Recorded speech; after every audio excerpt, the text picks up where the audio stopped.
Chapter number 4 the problem of unemployment poverty and inequality, अर्थात बेरोज़गारी, गरीबी और असमानता की समस्या।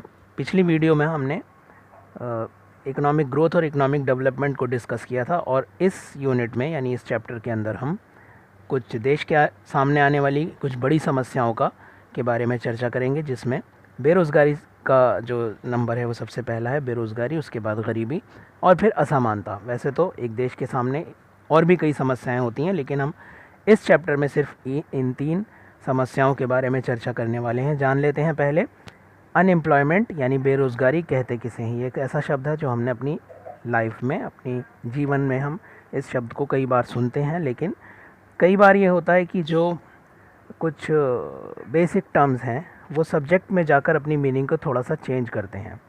बेरोज़गारी को हम जानते हैं कि जब किसी के पास काम ना हो तो उसे बेरोज़गार कहते हैं, लेकिन इकोनॉमिक्स में बेरोज़गार यानी अनएम्प्लॉयड उस पर्सन, उस व्यक्ति को कहा जाता है जो काम करना चाहे और उसके पास काम ना हो या काम खोजने में या काम पाने में असमर्थ हो, उसे अनएम्प्लॉयड कहते हैं। तो अनएम्प्लॉयमेंट एक ऐसी स्थिति है जब कोई व्यक्ति काम करने की इच्छा रखता हो, काम करना चाहता हो, पैसा कमाना चाहता हो, लेकिन उसको अपनी हिसाब का या वो जो कार्य वो करना चाहता है वो ना मिले, या कोई भी पैसा कमाने वाला काम अगर वो पाने में असमर्थ हो जाता है तो इस स्थिति को अनएम्प्लॉयमेंट कहते हैं। बुक के हिसाब से भी इसकी मीनिंग और डेफिनेशन की तरफ हम ज़रा ध्यान देंगे। Unemployment can be defined as a state of worklessness for a person who is fit and willing to work at the current wage rate. It is a condition of involuntary and not voluntary idleness. Simply stated, an unemployed person is the one who is an actual member of the labor force and is seeking work but is unable to find the same.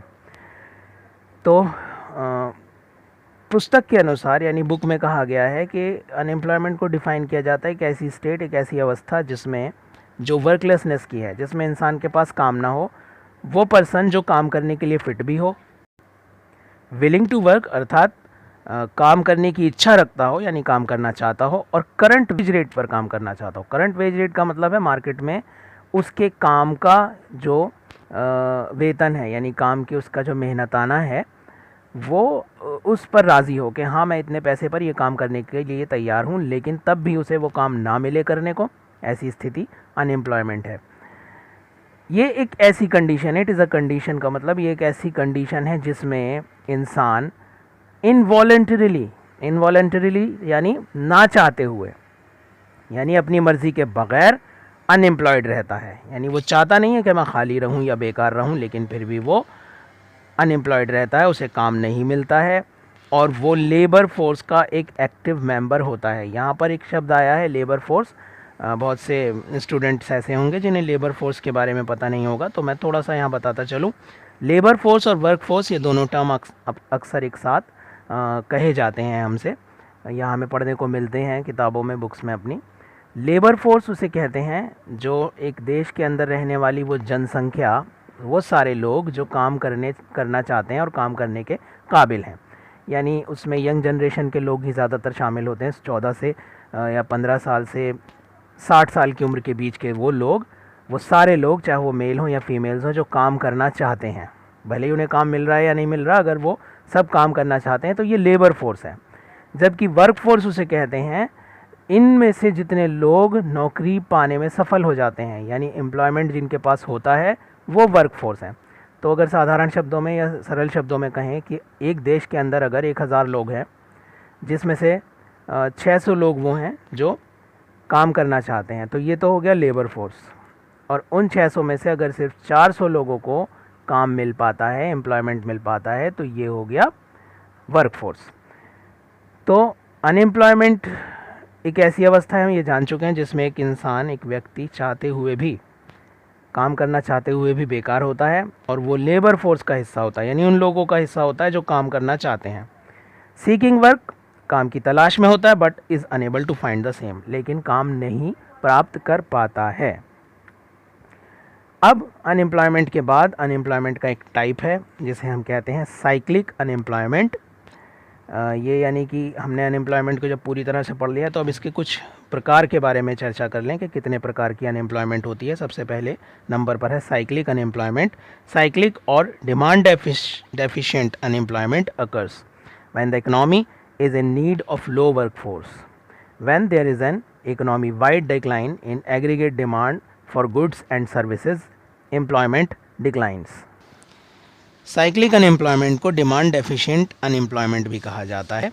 जब किसी देश में लो workforce की ज़रूरत पड़े, यानी इतना काम ही ना हो कि वो मौजूदा लोगों की एम्प्लॉयमेंट की आवश्यकता को पूरी कर सकें, यानी हम ये कहें कि जितने लोग हैं काम करने वाले, यानी जितनी लेबर फोर्स है उससे कहीं कम वर्क फोर्स हो, यानी काम करने वालों की आवश्यकता बहुत कम हो, ऐसे अनएम्प्लॉयमेंट को साइक्लिक अनएम्प्लॉयमेंट कहा जाता है। ऐसा तब होता है जब पूरे देश में, यानी इकोनॉमी वाइड पूरे देश में aggregate demand for goods and services, जो वस्तुओं और सेवाओं की मांग है देश के अंदर, जब वो बहुत कम हो जाए, यानी लोगों के पास डिमांड और गुड्स एंड सर्विसेज की डिमांड यानी मांग जब कम हो जाती है तो क्या होता है कि उनका प्रोडक्शन भी होना कम हो जाता है। अब जाहिर है कम प्रोडक्शन के लिए कम लोगों की ज़रूरत पड़ेगी कम प्रोडक्शन करने के लिए, इसलिए एम्प्लॉयमेंट भी कम हो जाता है।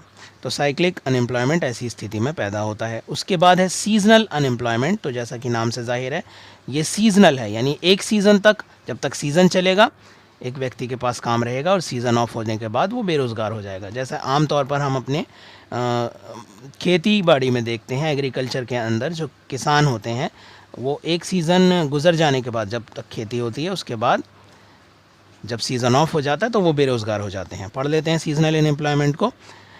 This type of unemployment occurs in a particular time of the year और season and this is known as seasonal unemployment. तो ये वो बेरोज़गारी है जो साल में एक बार होती है, यानी एक बार तक सीज़न तक रहने तक व्यक्ति के पास काम रहता है और उसके बाद सीज़न गुजरने के बाद वो बेरोज़गार हो जाता है, इसलिए ये सीजनल अनएम्प्लॉयमेंट कहलाता है। अगला जो टाइप है, अगला प्रकार है वो है structural unemployment. Structural unemployment arises when the qualification of a person is not sufficient to meet his job responsibilities. It occurs due to long-term changes in the pattern of demand that changes the basic structure of the economy. तो structural unemployment कहते हैं जब एक व्यक्ति की जो योग्यता है, काबिलियत है, वो इतनी ना हो जितनी उस काम के लिए उस योग्यता की मांग है। इसका मतलब ये हुआ कि देश के अंदर नौकरी है, काम तो है, लेकिन जो व्यक्ति काम करना चाहता है उसके पास वो योग्यताएं नहीं हैं कि वो उस काम को कर सके, यानी उस नौकरी को प्राप्त कर सके, उस एम्प्लॉयमेंट को हासिल कर सके। तो ऐसा अनएम्प्लॉयमेंट स्ट्रक्चरल अनएम्प्लॉयमेंट कहा जाता है और ऐसा तब होता है जब लॉन्ग टर्म चेंजेस आते हैं स्ट्रक्चर या पैटर्न के अंदर। इसका मतलब ये है कि नए ज़माने में नई टेक्नोलॉजी के साथ नए नए जो रोज़गार के अवसर हैं उनमें जिन योग्यताओं की ज़रूरत है वो ज़्यादातर लोगों के पास वो योग्यताएं नहीं हैं, क्योंकि वो या तो पुराने समय के पढ़े हुए हैं या उनके पास वो टेक्निकल कोर्स नहीं है कि वो उन नौकरियों को प्राप्त कर सकें। अब चौथा टाइप है disguised unemployment. The unemployment which is not visible is said to be disguised unemployment. It occurs when a person doesn't contribute anything to the output even when visibly working. तो डिस्गाइज्ड अनएम्प्लॉयमेंट एक ऐसा बेरोज़गार है जिसमें इंसान दिखने में लगेगा कि ये काम कर रहा है या नौकरी पर है, लेकिन वो फिर भी बेरोज़गार ही कहलाता है। यानी दिखने में तो वो एक संस्था के अंदर काम कर रहा है, एक फैक्ट्री या कहीं पर भी जहाँ पर जो उसका वर्क प्लेस है वहाँ वो काम कर रहा है, लेकिन कंट्रीब्यूशन उसका ज़ीरो है। गुड्स एंड सर्विसेज के प्रोडक्शन में अगर वो कोई योगदान नहीं दे रहा है तो ऐसी बेरोज़गारी दबी छुपी यानी डिस्गाइज्ड अनएम्प्लॉयमेंट है। दबी छुपी का मतलब कि वो दिखने में लग रहा है आपको कि ये एम्प्लॉयड है, लेकिन भले ही उसको वहाँ से पैसा तो मिल रहा है अपने काम करने का, लेकिन जो एम्प्लॉयमेंट का एक मकसद है कि वो गुड्स एंड सर्विसेज के प्रोडक्शन में अपना कुछ कंट्रीब्यूशन दे, वो ज़ीरो है। अगला जो प्रकार है वो है अंडर एम्प्लॉयमेंट।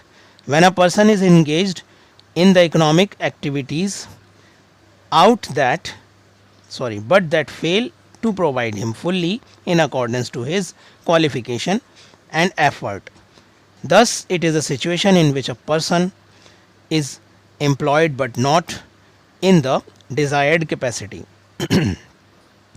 अंडर एम्प्लॉयमेंट एक ऐसी अवस्था है जिसमें एक व्यक्ति काम भी कर रहा होगा, किसी भी इकोनॉमिक एक्टिविटी के अंदर वो इन्वॉल्व होगा, काम कर रहा होगा, नौकरी कर रहा होगा, एम्प्लॉयमेंट उसके पास होगा, लेकिन जितनी क्वालिफ़िकेशन, जितनी उसके पास योग्यता है, उससे कम योग्यता के काम में वो वर्क करेगा। यानी अगर वो फॉर एग्ज़ाम्पल 50,000 रुपये कमा सकता है, इतनी योग्यता उसके पास है, लेकिन मजबूरी में वो कोई ऐसी जॉब कर रहा है जिसमें उसे 25 या 30,000 रुपये मिल रहे हैं, तो ऐसी स्थिति अंडर एम्प्लॉयमेंट है। यानी वो वर्क कर रहा है, लेकिन जितना वर्क के बदले, यानी जो काम वो, जो योगदान अपनी योग्यता से दे सकता है, वो नहीं दे रहा है, उसे उससे कोई लोअर लेवल की जॉब मिली हुई है जहाँ उसको पैसे भी कम मिल रहे हैं और वो अपना फुल एफर्ट्स भी वहाँ पर नहीं दे पा रहा है।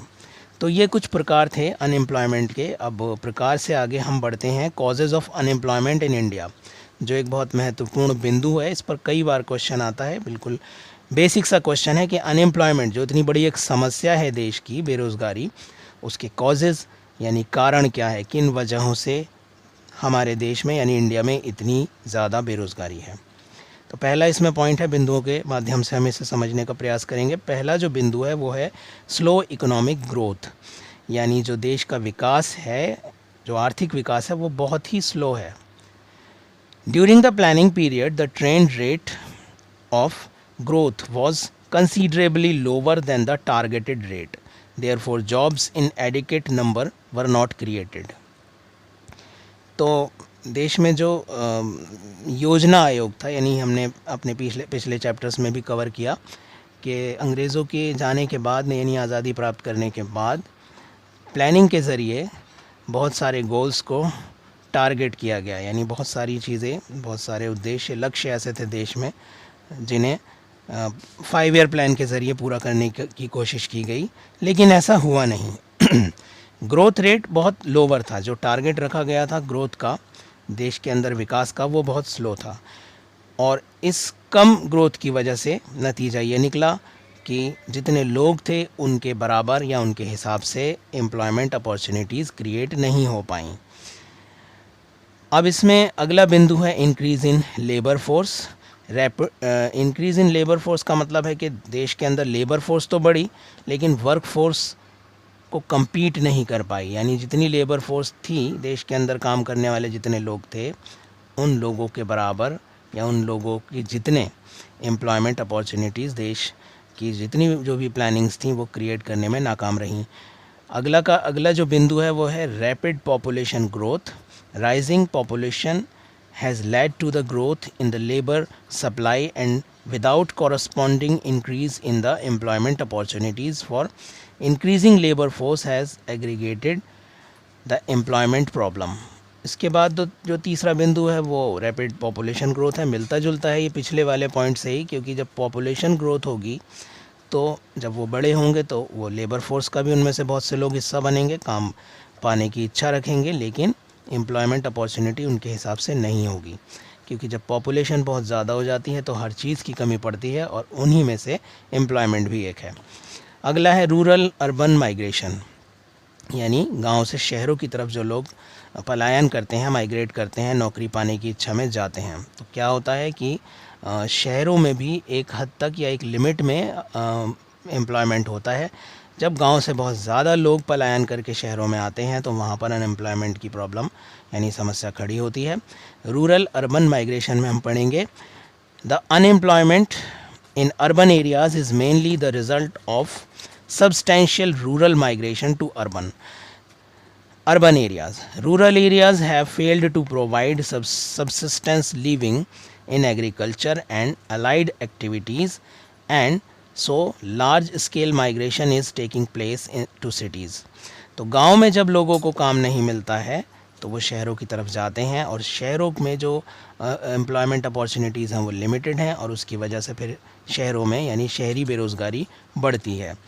तो गांव में तो रोज़गार के मौके होते नहीं हैं, या तो एग्रीकल्चर है या अलाइड एक्टिविटीज़ हैं, यानी एग्रीकल्चर से जुड़े जो काम धंधे हैं जैसे पशुपालन, मछली पालन, दूध निकालना, डेयरी फार्मिंग वगैरह, इन कामों में लोगों को रोज़गार उतना नहीं मिल पाता जिसकी वो इच्छा रखते हैं। तो अच्छे रोज़गार अवसर के लिए वो शहरों की तरफ जाते हैं, और शहरों में जो लिमिटेड अपॉर्चुनिटीज़ हैं, जब बहुत ज़्यादा लोग वहाँ पर आ जाते हैं तो वो कम पड़ जाती हैं और शहरी बेरोज़गारी की स्थिति उत्पन्न होती है।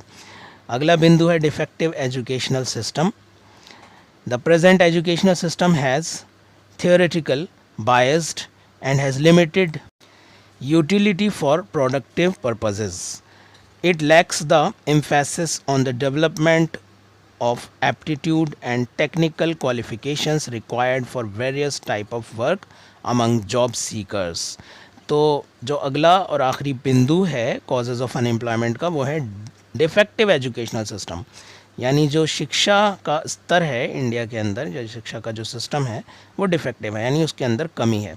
और यहाँ पर 3 कमियों का जिक्र किया गया है। एक तो थ्योरेटिकल है, थ्योरी पर बहुत ज़्यादा ज़ोर दिया जाता है, प्रैक्टिकल पर नहीं। दूसरा बायस्ड है, यानी यहाँ पर मेल्स को ज़्यादा पढ़ाने की कोशिश की जाती है, फीमेल्स पर एजुकेशन का फोकस नहीं किया जाता है। और तीसरा है कि इसकी यूटिलिटी जो है प्रोडक्टिव पर्पसेस में वो बहुत कम है, यानी इस पढ़ाई से आप प्रोडक्टिव एक्टिविटीज़ का हिस्सा नहीं बन सकते हैं। इस पढ़ाई को कर कर आप बहुत अच्छे प्रोडक्शन को प्राप्त नहीं कर सकते हैं। इसमें जो फोकस किया जाना चाहिए टेक्निकल क्वालिफ़िकेशन पर या ऐसे चीज़ों पर जिससे सीखने के बाद आप ज़्यादा प्रोडक्शन करें, इस चीज़ की कमी है। यानी टेक्निकल एजुकेशन पर फोकस कम किया जाता है। तो जॉब सीकर्स जब वो पढ़ाई करके बाहर निकलते हैं तो उनसे जो डिमांड होती है नौकरी में वो होती है कि आपके पास कोई टेक्निकल क्वालिफ़िकेशन हो या आप प्रोडक्शन एक्टिविटीज़ का हिस्सा बन सकें। वो चीज़ उनकी क्वालिफ़िकेशन में जब नहीं होती तो भी वो बेरोज़गार हो जाते हैं। अगला पॉइंट है पॉवर्टी इन इंडिया। पॉवर्टी जिसे हम गरीबी के नाम से जानते हैं, अब ये दूसरी बड़ी समस्या है भारत के सामने, पॉवर्टी। तो पॉवर्टी लाइन इसका पहला पॉइंट है। The poverty line defines a threshold income household carrying below this threshold are considered poor. Different countries have different methods of defining the threshold income depending on local socio economic needs. तो पहले poverty यानी गरीबी को जानने से पहले ज़रूरी है ये जानना कि गरीबी रेखा जिसे पॉवर्टी लाइन कहते हैं वे क्या है। पॉवर्टी लाइन यानी एक ऐसी लाइन कि जिससे नीचे रहने वाला व्यक्ति पुअर कहलाएगा। अगर पॉवर्टी लाइन से ऊपर है तो वो पुअर की श्रेणी में नहीं आएगा, यानी गरीब की श्रेणी में नहीं आएगा। लेकिन अगर वो पॉवर्टी लाइन से नीचे है, बिलो पॉवर्टी लाइन है, तो उसे गरीब कहा जाएगा। अब ये पॉवर्टी लाइन को फिक्स करना जो है वो अलग अलग देशों में इसके लिए अलग अलग क्राइटेरिया है। तो पॉवर्टी लाइन का मतलब है एक ऐसा थ्रेशहोल्ड वैसे एक गेटवे को कहा जाता है, एक ऐसी सीमा रेखा जहाँ पर उस सीमा रेखा से कम पैसे कमाने वाला जो भी हाउस होल्ड होगा, जो भी व्यक्ति होगा या जो एक परिवार होगा, अगर इस सीमा से नीचे इनकम अर्न करता होगा तो वो गरीब कहलाएगा। अब ये जो सीमा तय की जाती है अलग अलग देशों में अलग अलग होती है। तो भारत में जो गरीबी रेखा की सीमा है उससे नीचे पैसा कमाने वाले जितने भी परिवार हैं उन्हें गरीब कहा जाएगा। अब पॉवर्टी, गरीबी को अगर हम डिफ़ाइन करना चाहें तो गरीबी बेसिकली कहलाती है एक ऐसी अवस्था जिसमें एक व्यक्ति अपनी बेसिक नीड्स यानी मूलभूत जो आवश्यकताएं हैं रोटी कपड़ा और मकान की, उन्हें पूरा करने में भी असमर्थ हो। यानी वो इतना भी ना कमाता हो कि अपनी इन तीनों जो कि मूलभूत आवश्यकताएं रोटी कपड़ा और मकान की उन्हें भी पूरा ना कर सके। ये एक जनरल डेफिनेशन है पॉवर्टी की, लेकिन इकोनॉमिक्स में हमें समझाया जाता है या बताया जाता है कि वही पुअर है जो पॉवर्टी लाइन से नीचे रहे, क्योंकि ये जो क्राइटेरिया है पॉवर्टी लाइन को तय करने का ये चेंज होता रहता है समय समय पर। इसलिए कौन गरीब है ये पता लगाने के लिए हम देखते हैं कि बिलो पॉवर्टी लाइन जो भी परिवार हैं वो सब पुअर की कैटेगरी में यानी गरीब की श्रेणी में आएंगे। अब इस पॉवर्टी के कॉजेज़ क्या हैं, इंडिया में कॉजेज़ ऑफ पॉवर्टी, इसके कारण क्या हैं, इन पर थोड़ी सी चर्चा करेंगे। पहला बिंदु है प्राइस राइज यानी कीमतों का बढ़ना, जिसे हम आम भाषा में महंगाई कहते हैं। The rising prices have reduced the purchasing power of money and thus have reduced the real value of money income। जब प्राइसेस बढ़ते हैं तो मनी की जो परचेजिंग पावर है, जितने पैसे से हम पहले जो सामान ख़रीद सकते थे, अब प्राइस बढ़ने के बाद उतने पैसे से उतना सामान नहीं ख़रीद सकते हैं। इसे कहते हैं परचेजिंग पावर ऑफ मनी का कम हो जाना, रिड्यूस हो जाना। तो जब महंगाई बढ़ती है तो गरीबी आती है। दूसरा बिंदु है lack of productive employment. The magnitude of poverty is directly linked to unemployment situation. The present employment condition doesn't permits a reasonable level of living causing poverty. तो दूसरा जो कारण है गरीबी का वो अनएम्प्लॉयमेंट यानी बेरोज़गारी है। जब इंसान बेरोज़गार होता है, पैसा नहीं कमा पाता है, उसकी आवश्यकताएं पूरी नहीं हो पाती हैं, ऐसे में वह गरीबी की अवस्था में कहलाता है। तीसरा बिंदु है rapid population growth. The faster population growth obviously means a slower growth in per capita income for any given rate of growth of gross domestic product GDP are therefore a slow rate of improvement in average living standard. जब population बढ़ जाती है तो per capita income लो हो जाता है, घट जाता है, यानी प्रति व्यक्ति आय कम होगी। जाहिर है जब देश की इनकम नहीं बढ़ेगी, जीडीपी ग्रॉस डोमेस्टिक प्रोडक्ट यानी नेशनल इनकम, जब वो नहीं बढ़ेगी और पॉपुलेशन बढ़ती चली जाएगी तो वो इनकम पूरी पॉपुलेशन में डिवाइड होगी, जिसकी वजह से पर कैपिटा इनकम प्रति व्यक्ति आय गिर जाएगी। प्रति व्यक्ति आय गिरने के कारण गरीबी आना स्वाभाविक है।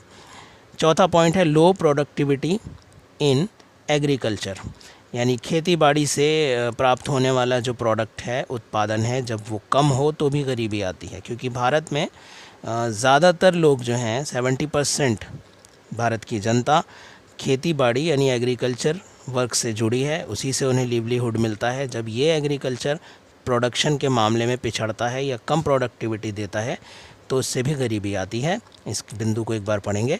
Level of productivity in agriculture is low due to subdivided and fragmented holding, lack of capital, use of traditional method of cultivation, literacy, etc. This is the main cause of poverty in the rural Indias. तो agriculture का जो production level है वो गिरता है, जिसके पीछे कारण है कि या तो किसानों के पास भूमि कम होती है, या जो भूमि होती है वो भी फ्रेगमेंटेड यानी टुकड़ों में बटी हुई होती है। खेती के काम में लगाने के लिए पैसा उनके पास नहीं होता, यानी अच्छी फसल, खाद, इन सब चीज़ों के लिए पैसा नहीं होता। और वो ट्रेडिशनल मेथड ऑफ कल्टीवेशन यानी खेती बाड़ी के जो पुराने तरीके हैं उनसे ही खेती करते हैं, यानी टेक्नोलॉजी से वो दूर होते हैं। या तो टेक्नोलॉजी की उन्हें जानकारी नहीं होती, और अगर होती भी है तो उनके पास इतना कैपिटल नहीं होता कि वो टेक्नोलॉजी यानी इरिगेशन, ट्रैक्टर वगैरह जो खेती के एडवांस्ड इक्विपमेंट्स हैं उनसे खेती नहीं करते हैं। नतीजा खेती का जो से मिलने वाला, एग्रीकल्चर से मिलने वाला प्रोडक्ट है वो लो होता है और उससे भी गरीबी आती है। ये इसके बाद हम जो पॉवर्टी के कॉजेज़ हैं, कुछ सोशल कॉजेज़ की बात करेंगे, जिसमें पहला कारण है education. Education is an agent of social change. Poverty is also said to be closely related to the level of schooling and these two have a circular relationship. तो सोशल कॉजेज़ में education है, education के बारे में पहले भी जान चुके हैं। अगर एजुकेशन के मामले में इलिटरेसी होगी, यानी एजुकेशन के मामले में अगर हम पिछड़ेंगे, एजुकेशन के मामले में पीछे होंगे, तो हम अच्छी रोज़गार प्राप्त नहीं कर पाएंगे और इससे भी गरीबी आती है। अब बात करते हैं गरीबी जो एक समस्या है उसे दूर करने के लिए सरकार के द्वारा किए गए प्रयास। तो poverty alleviation and employment generation programme in India, यानी जो दो बड़ी हमने अभी समस्याओं का पीछे जिक्र किया है, एक गरीबी और दूसरी अनएम्प्लॉयमेंट, बेरोज़गारी, इन्हें दूर करने के लिए सरकार ने अब तक क्या किया है। तो इसमें पहला पॉइंट है Mahatma Gandhi national rural employment guarantee act, जिसे हम मनरेगा भी कहते हैं। This flagship program of government aims at enhancing livelihood security of household in rural areas by providing at least 100 days of guaranteed wage employment in a financial year to every household whose adult member volunteered to do unskilled or manual work with the stipulation of 1/3 population of women. तो Mahatma Gandhi national rural employment guarantee act जो है वो guarantee देता है गांव में रहने वाले उन परिवारों को जिनके पास काम नहीं है तो इसमें गारंटी होती है कि अगर कोई रजिस्ट्रेशन कराएगा, गांव में रहने वाला कोई परिवार इस स्कीम में, इस योजना में रजिस्ट्रेशन कराता है, तो उसे पूरे साल में 100 दिन का रोज़गार सरकार की तरफ से दिया जाएगा। और ये रोज़गार अनस्किल्ड और मैनुअल वर्क का होगा, यानी इसे करने के लिए, इस काम को प्राप्त करने के लिए आपको किसी ख़ास स्किल की ज़रूरत नहीं होगी। और इसमें ये भी एक टर्म जोड़ा है कि इसमें टोटल जितने भी एम्प्लॉयमेंट पर लोगों को रखा जाएगा उसमें 1/3, कम से कम 1/3 वुमेन यानी महिलाएँ होंगी। इससे महिलाओं की बेरोज़गारी को भी, महिलाओं को रोज़गार दिया जाना भी सुनिश्चित किया गया है। अगली जो योजना है वो है नेशनल रूरल लिवलीहुड मिशन आजीविका। द स्वर्ण जयंती ग्राम स्वरोजगार योजना SGSY, a self-employment program implemented since April 1999, aims at lifting the assisted rural poor families स्वरोजगार above the poverty line by providing them income generating asset through a mix of bank credit and government subsidy। ये जो national rural livelihood mission है, इसके अंतर्गत गांव में रहने वाले जो फैमिलीज़ हैं, परिवार हैं, उनको रोज़गार देने के लिए सरकार की तरफ से कम ब्याज दर या ज़ीरो ब्याज दर पर ब्याज दिया जाता है, लोन दिया जाता है, और उन्हें कई कामों को करने के लिए छूट भी दी जाती है ताकि वो इन कामों को करें, और जिसके वजह से बेरोज़गारी दूर हो और बेरोज़गारी के साथ गरीबी दूर की जा सके।